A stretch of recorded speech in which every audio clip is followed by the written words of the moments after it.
दोस्तों आजकल बहुत शोर है, ये सुनने में बहुत आता है जहाँ की हम वीडियो भी देखते हैं।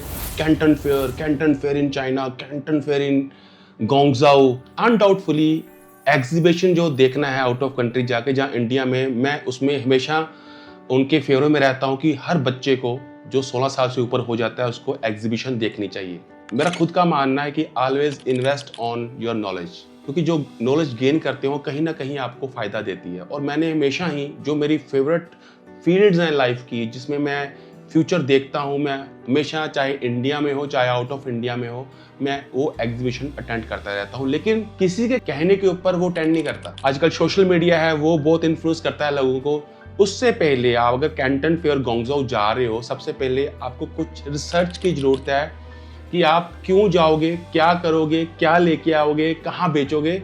इसके ऊपर थोड़ी रिसर्च कीजिए। पहले इंपोर्ट एक्सपोर्ट लाइसेंस क्या होता है उसके ऊपर रिसर्च कीजिए। उसके बाद रिसर्च करनी है कि सिर्फ इंपोर्ट एक्सपोर्ट लाइसेंस लेने के बाद आप किसी चीज़ को एक्सपोर्ट या इंपोर्ट नहीं कर पाओगे।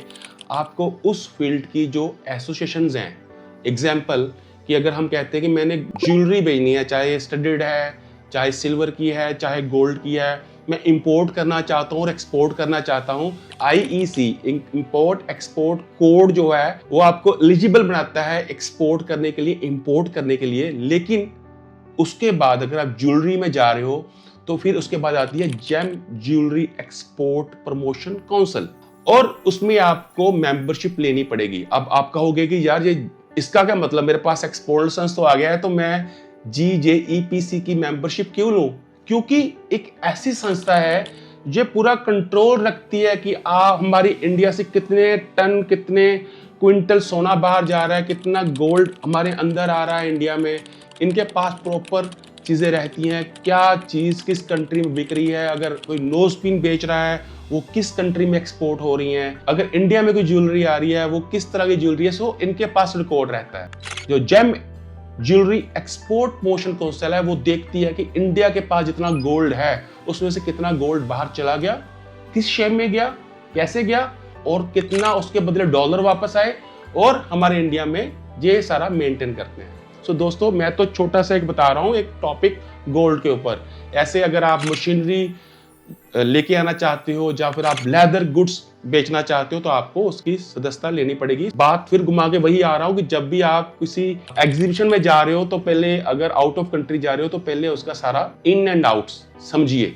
उसके बाद अगर मान लीजिए कि आप कहते हो कि सर मैंने तो gem and jewellery export promotion की मेंबरशिप भी ले ली, अब तो मैं एक्सपोर्ट इंपोर्ट कर सकता हूँ। सर जहां पे भी रुकिए, अगर आप एक्सपोर्ट करना चाहते हो तो आपको कस्टम क्लियरेंस एजेंट की जरूरत पड़ेगी, जो आपको कस्टम से अप्रूवल दिलाएगा। जैसे कि मान लीजिए आपने ज्वेलरी पैक कर ली कि मेरे पास बॉक्स बन गया, सर इसमें अभी डायमंड्स हैं, इसमें जी आर्टिफिशियल स्टोन्स हैं, इसमें मेरा सोना इतना कैरेट का लगा हुआ है। ये एग्जांपल दे रहा हूं आपको मैं।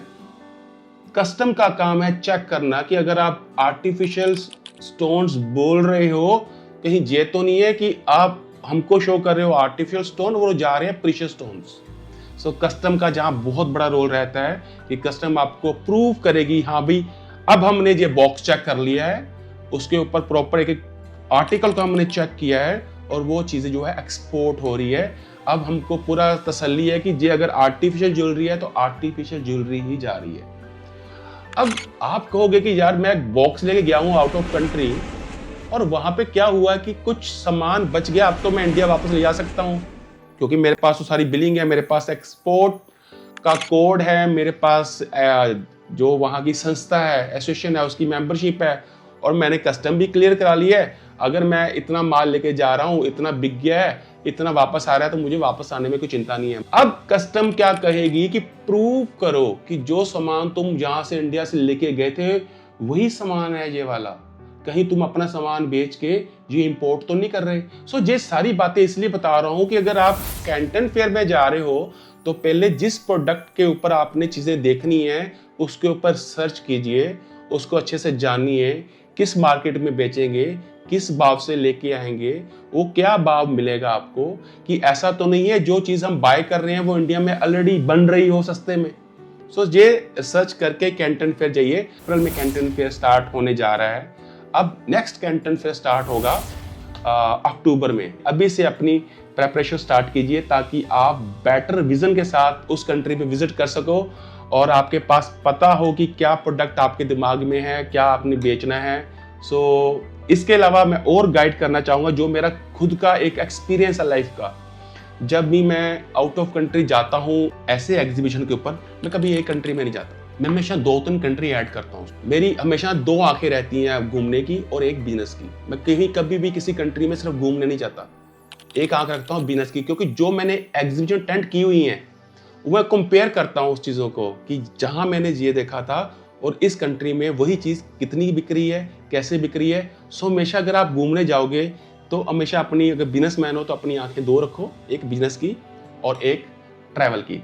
दोस्तों, अगर आपने इंपोर्ट एक्सपोर्ट के ऊपर या फिर आपने किसी भी एसोसिएशन की मेंबरशिप लेनी है, जहाँ कस्टम के बारे में ज़्यादा जानकारी लेनी है, तो आप मुझसे कॉन्टैक्ट कर सकते हैं। मैं आपको बेहतर बताऊंगा एक बेटर विजन के साथ, क्योंकि मैंने इन चीज़ों में 30 साल लगा रखे हैं। 30 साल की मेहनत जो क्रक्स है मैं आपको दूंगा और बताऊंगा आपको कि कैसे आप अपना एक्सपोर्ट बिजनेस डेवलप कर सकते हैं और कैसे उसको फ्लोरिश बना सकते हैं और कैसे एग्जीबिशन आपको बेनिफिट्स देती हैं।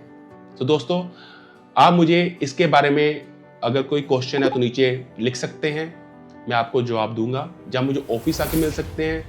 अगर आपको ये वीडियो अच्छी लगे इसको लाइक कीजिएगा, सब्सक्राइब कीजिएगा और प्लीज़ इसको शेयर कीजिएगा ताकि मैं आपको अच्छी वीडियो बना के देता रहूं। Thank you very much.